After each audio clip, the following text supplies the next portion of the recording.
All right. Good morning, everybody. Hope you're all doing well. For those that don't know me, my name is Jeremy Jenkins, and it is my pleasure, as always, to give some training Saturday mornings. And today we're going to continue with that training. We're going to continue our series that we've been going over, the 10 Steps to Success. Now, today we're going to be talking about step number 7. Step number 7 is inviting. It's all about the invitation. So let's just review real quick and see how the previous steps all lead up to this one, right? So we know that step number 1, the most important step of all, is the idea of defining your why, defining the reason that you're here, that you're doing something different, that you're not just doing the typical 9 to 5 job or trying to go up the corporate ladder and whatever you're doing, that you realize there's a better way. There's something else out there. There's a way to be an entrepreneur and create through financial freedom, create more resources, create more income and more freedom in your life, right? So you define that in however way you want, because it's a critical point. It's the motivation that will keep you going through the rest of the other 9 steps that we talk about, right? You got to have that. Then, of course, we talk about creating your list, right? Step number 2, the idea of, hey, you know what? We have a vehicle. We've chosen our vehicle. We know what it's about. We know what we're doing. And we just now need to get people involved with it, right? That's the whole point of creating leverage in your life, is to create a team and have that team duplicate what you're doing. And so now you get to make money on a whole bunch of people, not just on you. And that's the secret of the wealthy, right? So you got to create your list and start figuring out who you're going to talk to and all that. And of course, that later it leads us to step 7, which is inviting them. But in between that, we got to become a little bit more prepared, right? And so step number 3 is all about setting up goals, right? Whether they're short term, medium term, long term, you got to set those goals so that and of course, it has to do with inviting. Obviously, that would be, in my personal opinion, one of the most important goals you could set for yourself, is to figure out how many people you talk to a day, right? Because that's how it gets done. And then, of course, step number 4 was all the commitment, and that we're going to do it rain or shine, right? We're going to do it during the good times and the bad times. We're going to be consistent. We're going to just keep going no matter what, because we've committed, right? And we made a decision and we planted our flag and we're going to just do it. And then, of course, step number 5 has to do with personal development and how to become a better person at what we're doing, gaining those talents, gaining those abilities, gaining those skills that we need to be able to do the invitation, right? Correctly, to know what we're talking about. And part of that personal development is then step number 6, which is to be connected, right? We talked last week about staying connected, to plug in to all the calls and the Zooms and the events and other meetings that are going on, to be connected on all the social media platforms, right? From Telegram to WhatsApp to whatever, your team groups, all those things, so that you can always be up to speed on what's going on, what the latest and greatest is, right? And announcements or your trainings are happening, and just to keep your battery charged, right? That's how you do it. You keep that excitement level up by hearing what's going on. And then, of course, that leads us to now inviting. Okay. So all the previous steps have led us to this. Okay. This is now where we are actually going to go and talk to somebody. Okay. All the previous 6 steps, interesting enough, they're all about you. You think about it, you're defining your why, you're creating your list, you're setting your goals, right? You're doing your personal development, you're setting your commitment, you're connecting yourself. Step number 7 is the first time now where we venture out and it goes beyond us. It's actually about other people now. Okay. So this step is critical. It's critical. And the first 6 steps got us here. Okay. If we're doing those first 6 steps, we're now ready. We're prepared, right? We understand what's going on. And now it's time to reach out and actually bring people to the table. Okay. So it all starts with your mindset. Okay. The first skill you have to master with this, with inviting, is that mindset. It's the mindset of not being affected by the result. Okay. If you have anxiety about rejection, even before starting, you're going to bring that anxiety to your reality, and you're going to feel rejected at the very first no. And if you're anxious, you will tend to not take action, and you will want to stay in that comfortable place, right? Which is familiar and safe for you, which is called inactivity. And I don't know how many times that's it. You just fall into that, like, I'm just not going to do nothing, right? Well, you're required to be an effective communicator. Okay. That's why the first 6 steps are so important, because they get you to that where you can now be an effective communicator. If you're plugged in, you know what to say, you set your goals, you've done the personal development, right? All that stuff. And you're skilled now in asking questions, right? Without anxiety, without guilt, without fear, without being aggressive, to determine if the person qualifies for your time, products, and attention. So at this point, basically, we have the cookie, right? That's what I like to say. We have the solution. We have the answer. We have the vehicle. We have the way that you're going to now be able to move forward and change your life, have more time freedom, have more financial freedom, have whatever it is that you defined in your step one. You're now you're ready, right? Because you know you're in the right vehicle, you know how it all works, you know you're committed, you got it, and you understand compensation, you understand how the products work, all that stuff, right? And so now we're ready to be able to approach somebody and with full confidence, 100% confidence, say, hey, you know what, I've got a solution. You're going to look at it, right? And then handle any objections with that full posturing of that I'm 100% certain of what I'm doing. And so, take it or leave it. If you decide to leave it, then that's on you, not on me, right? And it's not going to affect me. It's not going to get me down, right? Because I know I'm 100% sure. Okay, that's the mindset.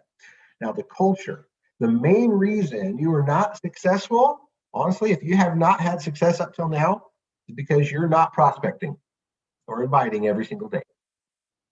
Step number 3, set those goals. What's the goal? Invite every single day.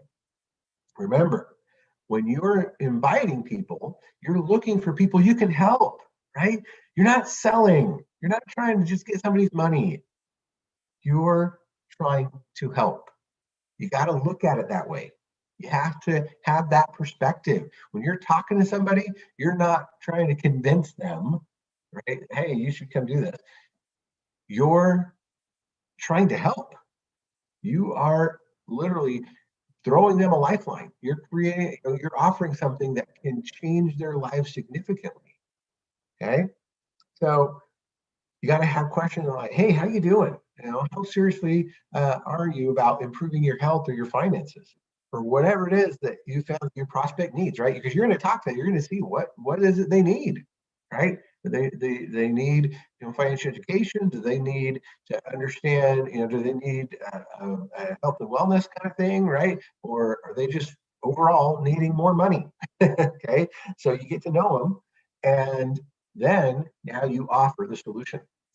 So don't saturate yourself or panic, right? Don't freak out. Just find the balance, stay present, but more than anything, relax, free yourself, let go of your fears and anxiety, and then one prospect at a time, right? Even if the results aren't favorable, you just offer, you just share. Okay, you don't. It's not like if somebody rejected you, you made a mistake, right? It was just one person, and neither you nor the company is going to go bankrupt because one person said no, right? Don't fall into superstar syndrome, right? Don't think you got to, recruit every single person you talk to. The world is full of great prospects. It's just your responsibility to attract them, all right? So, rejection. There is a great difference between objection and rejection, right? People will tell you that they don't have money, that they have to think about it, that they have to ask someone else for permission, whatever. These are just objections that you have to learn how to handle, right? You just have to know how to ask the right questions. Remember, most people just can't decide, right? They're bad at decision making. Okay. So changing your life and your finances represents a contradiction in their life, right? They've never done it before, probably. Okay. Because success is contrary to their problems, right? That's why they have problems. So you have to ask a series of questions to find out the real reason why they can't decide. And if they end up, they just plain can't decide, then very diplomatically, you just let it go, right? And if you think they deserve a follow up, okay, that's fine, right? Follow up. But if they just don't qualify, that's okay. Just give them your phone number, tell them to call you when they're ready, right? That's how you got to do it. Okay, so it's all about being in a position of control, right? So for me, the most important thing in prospecting is managing the energy, right? And so if you can do that, we want the prospects to understand that we're in control and that we're going to build it with or without them, right? So we're not seeking their approval, nor do we need it. Okay. We don't need them in our business if they're not the right type of person.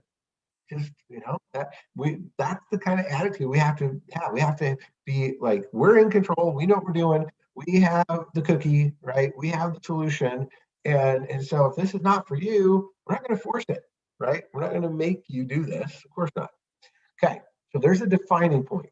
A defining point in every conversation where the balance of power is defined. And this happens when either you or the prospect make the power move. Now, this power move typically is when the prospect starts to move away, right? And so what happens is most networkers, right, beginners, they'll fall for this and then follow the path of losing power instead of maintaining power. Okay, so we're going to see some examples of what I mean here to kind of get an idea. Okay, and so if you do this stuff, don't worry, right? You can always fix it.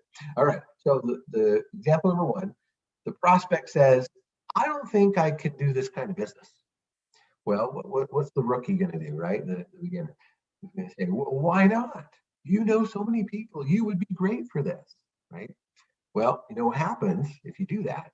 This actually increases the resistance of the prospect, and you've lost your power. Why? Because you're telling them that they're actually they're the ones kind of in control now, right? They're the ones that I can't do this kind of thing. They're like trying to pull control, right? They're trying to say, you know what? I know what I'm doing. I know what it's about. And if you then say, well, why not? You're falling for it, right? You're giving in to their excuse, and you're giving away that posturing. It's like all of a sudden now at this point you're on the defensive and you're begging, right? You're having to kind of like overcome their objection and beg and try and convince, and that puts them in the power position. That makes sense. Okay. All right. Let's look at example number two. So the prospect says, I need to think about it. And the rookie is going to be like, all of a sudden on the defensive, right? Well, what is there to think about? Let's get rich. This is wonderful, right? Trying to convince them, trying to, no, and trying to pull them back, right? No, we'll see why that doesn't work in a minute. Okay. Third example, the prospect says, I need to study it more. And the novice or the rookie is going to be like, well, what is there to study? I just showed you the presentation. It's great, right? Again, like all of a sudden the prospect, the one on the stable ground, right? No, I need to study it more. And you as the inviter are now kind of like, unstable. What is there to study? What's going, right? You're losing your footing in this case. Okay, example number four. The prospect says, I need to ask my wife or my husband. The rookie, of course, is going to be like, no, don't do it. They're going to say no, and then you put your future at risk, right? You see how that's like, it's not a stable position to take, right? You're going into beg mode. So in all these examples, you've lost power in the conversation, right? The prospect now has the power, and you're the one that has to figure out what to do. Okay, let's look at the same examples, but with posture. Okay, power and posture. You always have to maintain that posturing. This is when you use your power to give your prospect a different and qualified feeling without being rude, right? You don't want to be rude ever, but you got to maintain that power, right? So let's see what that looks like. So here's that first example again. The prospect says, I don't think I can do this type of business. Well, the expert, the person with posture is going to say, oh, yeah, you're probably right. You know what? Do you know somebody who has been affected by the economy and who would like to earn some extra money? Think about that. Let that sink in. Oh, yeah, you're probably right. Do you know somebody who's been affected and like to earn some extra money? Right? What did you do there? So the expert, he's stable, right? She's stable. Just boom. I know what this is about. I have the solution. I have the answer. And so if you think you can't do this, yeah, you're probably right. This isn't for you. You're the one. Yeah. Okay, I get it. You're not the money making type of person, right? You're not the entrepreneur type. That's too bad for you. Who do you know that is? You know, whoa. If that doesn't put the prospect on solid footing, right? I go, oh my goodness, right? You're the expert. You're solid. You're boom. Oh yeah, you're right. You're not made for this. Good point. Okay, let's find some of your friends that are, right. And now that prospect's scrambling, right? They're like, wait a second. No, I'm a money making kind of person. I'm a successful kind of person, right? So it makes them react, right? It makes them second guess like what they're trying to say. And especially when you throw that, oh, who do you know, right? Because now it's competition. Now it's like, oh, do I have friends who are also money making type of people and I'm the loser, I'm not, right? See how powerful that is, that answer? It's like, oh yeah, you're right. Yeah, you're not made for this. Let's see, who your friends are, right? It's like, wait, oh, I'm cool too. I want to be in the cool group. That's what it does. That's what it does. Okay. And we don't want to be rude or anything, but yeah, you just maintain that posture. We have the cookie. Okay. Example number 2. I need to think about it. And the expert is going to say, yeah, absolutely. Take your time. No problem. Right. I'm so confident in what I'm doing, what this is all about, that doesn't matter. Okay. Yeah. Take your time. That's fine. Right. And then you say, I spend so much time training and coaching people, I don't want to waste my time. Right? I don't want to waste my time with people who aren't sure that this is something they want to do. Right? You maintain that posture. Like, I'm here, I'm doing it, this is happening. If you don't want to do it, if you don't think about it, okay, right? That's on you. Right? And no, I have the cookie, I have the solution. I know what I'm doing. I'm having results. And so if you want to take your time, go for it. Right? And yeah, I'll be here when you're ready. That's how we do it. Okay, example number 3. I need to study it out more.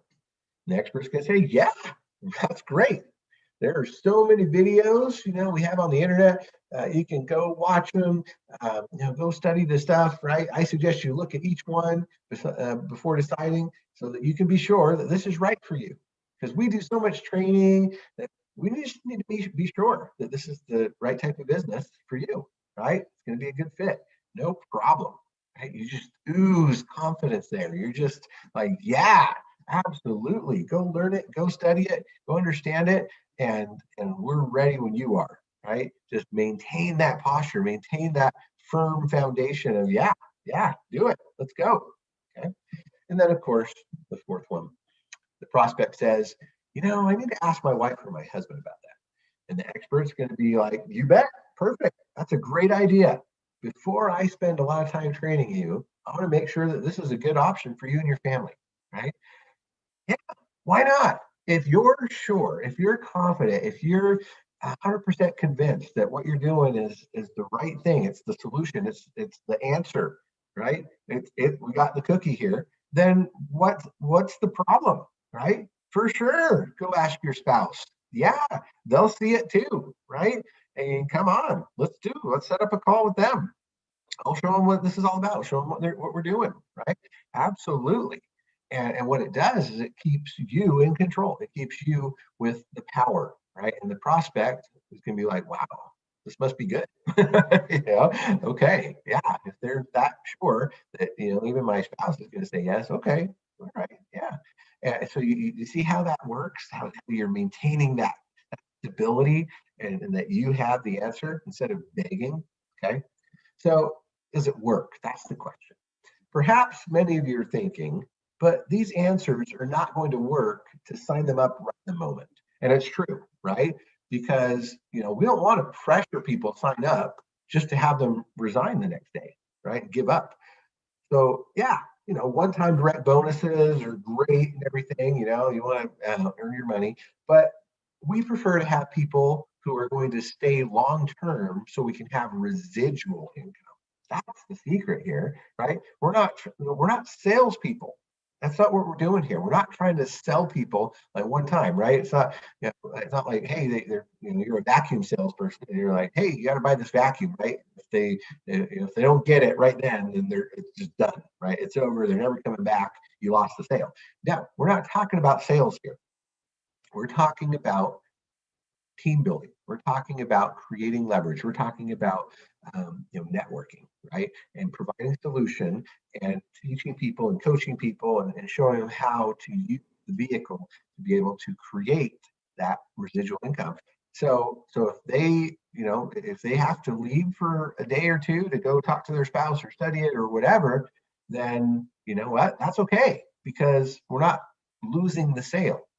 We're gaining a new team member, right? That's what we're doing. And that's the most important thing, is to have them come and stay because they understand it, because they're not getting bugged by their spouse, because they see that there's a solution here, right? And that turns into something residual. Okay. So in conclusion, despite what you may be thinking, these tactics actually help 70% of undecided people change their minds and decide to sign up. And when they do, they are already eager and not forced, and is much, much more likely that they will stay and engage, right? That is the key. That is the key. So, yeah, you're not going to get everybody, right? I mean, yeah, 30%, just no matter what happens, even with posture, they're going to be like, no. And that's okay, right? And that's why we talk about, in step 2, the tunnel system, all that stuff, right? How to create your list and everything. So don't worry about it. But with posture, showing that we have the solution, we have the answer, we have the cookie, and showing people that this is a real, legit opportunity where they can come and find an answer to their problem, right? A solution to their situation, then wow, we can hold on to them and have them stay and engage. And that's what makes it all work. So hopefully that was helpful. Just learning about posturing. You can learn all kinds of scripts. You can learn all kinds of things to say, right? There's so many different things to try out and everything. There's not one single correct answer. Like if you're okay, do you want to send text message? Do you want to send a message on Messenger? Do you want to do an actual phone call? And there's all those things. Yeah, there's lots of ways to do that stuff. This is just the 10,000-foot view. This is the core of inviting, is having posture, so that no matter what method you use to invite somebody, you maintain that posture, right? Because it's whatever you like, whatever you're most comfortable. If you have posture, it'll work. All right. Thanks so much for joining me today. Hope that was helpful. And we'll see you next time for step number 8, which is all about getting to know the biz. All right. Talk to you soon, everybody. Thanks so much. Bye-bye.